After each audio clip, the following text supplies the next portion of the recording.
नमस्कार, मैं हूं अंकुर और आप देख रहे हैं सत्यहिंदी.com। एक नजर अब तक की सुर्खियों पर। पीएम मोदी आज मंगलवार को अमेरिका के लिए रवाना हुए हैं। अमेरिका में उनके स्वागत की जबरदस्त तैयारियां चल रही हैं। अमेरिका यात्रा के दौरान जेट इंजन टेक्नोलॉजी ट्रांसफर पर एक अभूतपूर्व सौदे की उम्मीद है। अगले 3 दिनों के लिए पीएम मोदी के कार्यक्रम में अमेरिकी कांग्रेस के संयुक्त सत्र का संबोधन, व्यापारिक नेताओं और भारतीय प्रवासियों के साथ बैठकें और अमेरिकी राष्ट्रपति जो बाइडेन के साथ व्हाइट हाउस में एक राजकीय रात्रि भोज शामिल है। प्रधानमंत्री को भाषण देने का निमंत्रण प्रतिनिधि सभा और सीनेट द्वारा दिया गया था। विदेश मंत्री एस जयशंकर ने कहा है कि किसी भी भारतीय प्रधानमंत्री ने इसे 2 बार संबोधित नहीं किया है। दुनिया भर में भी बहुत कम लोगों ने ऐसा किया है। विंस्टन चर्चिल, नेल्सन मंडेला, इसलिए इसका महत्व बढ़ जाता है। चीन के मीडिया ने पीएम मोदी के अमेरिका यात्रा पर कई तरह की प्रतिक्रिया दी है। द ग्लोबल टाइम्स ने कहा है कि अमेरिका दरअसल भारत का इस्तेमाल चीन के खिलाफ करना चाहता है।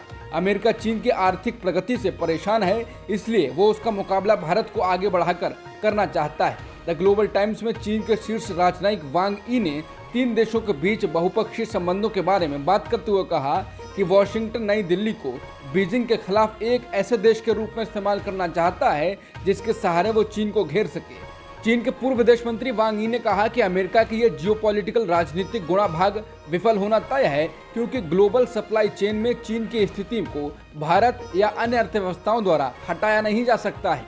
यानी भारत या कोई अन्य देश ग्लोबल सप्लाई चेन में चीन की जगह नहीं ले सकता है। पीएम मोदी के अमेरिका दौरे पर निकलने पर कांग्रेस ने हमला बोला है। कांग्रेस प्रवक्ता सुप्रिया शिनेत ने ट्वीट कर कहा है, चलो ये तो निकल लिए, टाटा बाय बाय करते हुए। मणिपुर अभी भी जल रहा है। वहीं कांग्रेस ने ट्वीट कर पीएम मोदी के फोटो को लगाकर कहा है कि जिम्मेदारी से भागने का मेरा पुराना नाता है, प्रचार के अलावा मुझे कुछ नहीं आता है।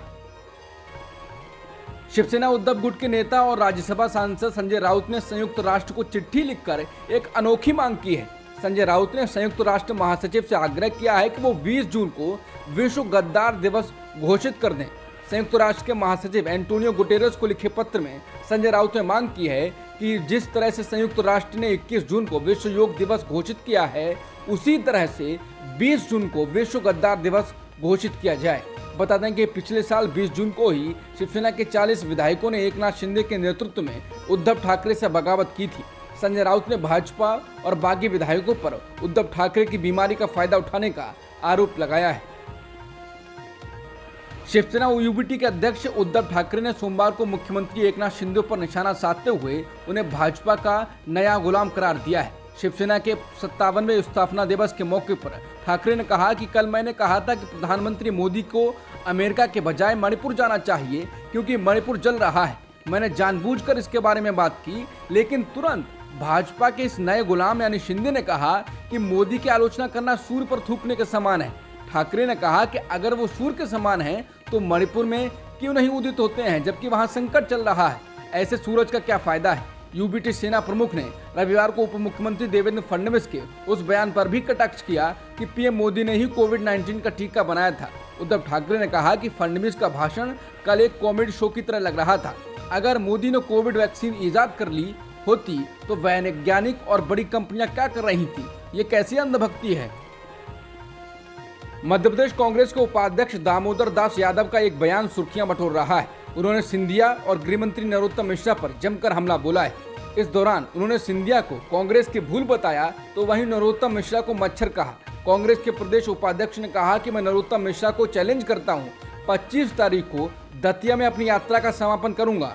वहीं नरोत्तम मिश्रा के राजनीति का समापन होगा। उन्होंने कहा कि गुंडागर्दी करने वालों सुन लो, जब हम तुम्हारे नरोत्तम को मच्छर समझते हैं तो यहाँ के मंत्री संतरी को हम बोलने लायक भी नहीं समझते हैं। वहीं कांग्रेस प्रदेश उपाध्यक्ष ने ज्योतिरादित्य सिंधिया पर जमकर हमला बोलते हुए कहा कि सिंधिया को हमने कांग्रेस में महाराजा बनाकर रखा हुआ था, लेकिन ये कांग्रेस की भूल थी। जो व्यक्ति राजा की सेना में भर्ती होने लायक भी नहीं था। वहीं यादव ने कहा कि सिंधिया पर क्या बोले, जब चाहें उसे तो मुर्गा बना देंगे।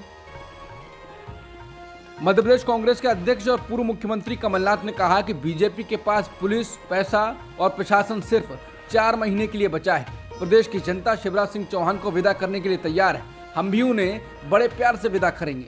उन्होंने एक सभा को संबोधित करते हुए कर्मचारियों, अफसरों के लिए कहा कि कान खोलकर सुन लो कि कल के बाद परसों भी आ रहा है। कर्मचारी बड़ा हो या छोटा, पुलिस वालों से कहता हूं कि अपनी वर्दी की इज्जत कीजिए। उन्होंने कहा कि कमलनाथ की चक्की चलती है तो बहुत बारीक पीसती है, कर्मचारी अधिकारी को सर्टिफिकेट चिंता देगी।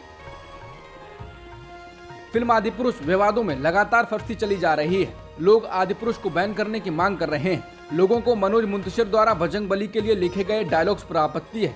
वहीं इस बीच अब मनोज मुंतशिर ने एक बयान दिया है जिस पर बवाल मचा हुआ है। अब मनोज मुंतशिर ने अपने बचाव में कहा है कि बजरंग बली ने भगवान राम की तरह से संवाद नहीं किए हैं, क्योंकि वो भगवान नहीं भक्त हैं। भगवान हमने उन्हें बनाया है, उनकी भक्ति में वो शक्ति थी, इसी की वजह से वो निशाने पर आ गए हैं और लोग उन पर गुस्सा निकाल रहे हैं। पश्चिम बंगाल में पंचायत चुनाव को लेकर ममता सरकार को सुप्रीम कोर्ट से झटका लगा है। सुप्रीम कोर्ट ने पश्चिम बंगाल में पंचायत चुनावों में केंद्रीय बलों की तैनाती के संबंध में कलकत्ता हाईकोर्ट के आदेश को चुनौती देने वाली याचिका को खारिज कर दिया है। सुप्रीम कोर्ट ने फैसला सुनाते हुए कहा है कि हाईकोर्ट के फैसले में कोई दिक्कत नहीं है। बता दें, कलकत्ता हाईकोर्ट ने 48 घंटे में हर जिले में केंद्रीय सुरक्षा बलों की तैनाती का आदेश दिया था, जिसके खिलाफ सुप्रीम कोर्ट में याचिका दायर की गई है। तारक मेहता का उल्टा चश्मा शो को प्रोड्यूसर आसित मोदी पर बीते दिनों यौन शोषण का आरोप लगा था। अब इस केस में आसित मोदी और 2 अन्य लोगों के खिलाफ एफआईआर दर्ज की गई है। समाचार एजेंसी एनआई के मुताबिक पवई पुलिस ने निर्माता आसित कुमार मोदी, ऑपरेशन हेड सोहेल रमानी और कार्यकारी निर्माता जतिन बजाज के खिलाफ मामला दर्ज किया है। उनके खिलाफ आईपीसी की धारा 354 और 509 लगाई गई है। एजेंसी के मुताबिक अभी तक मामले में कोई गिरफ्तारी नहीं हुई है। हालांकि आसित मोदी ने आरोपों से इनकार किया है। उनका कहना है कि उन्हें बदनाम करने के लिए उनके खिलाफ केस चलाया जा रहा है। मुंबई पुलिस ने बताया कि उन्हें एक्टर की तरफ से लिखित शिकायत मिली थी। बता दें, जेनिफर मिस्त्री ने आसित पर यौन उत्पीड़न का आरोप लगाया था और अपनी बात को सोशल मीडिया पर बाइट के जरिए शेयर किया था। अब एफआईआर दर्ज होने से आसित पर खतरे के बादल मंडराने लगे हैं। अब तक की खबरों में इतना ही। बाकी खबरों के लिए बने रहिए सत्यहिंदी.com के साथ।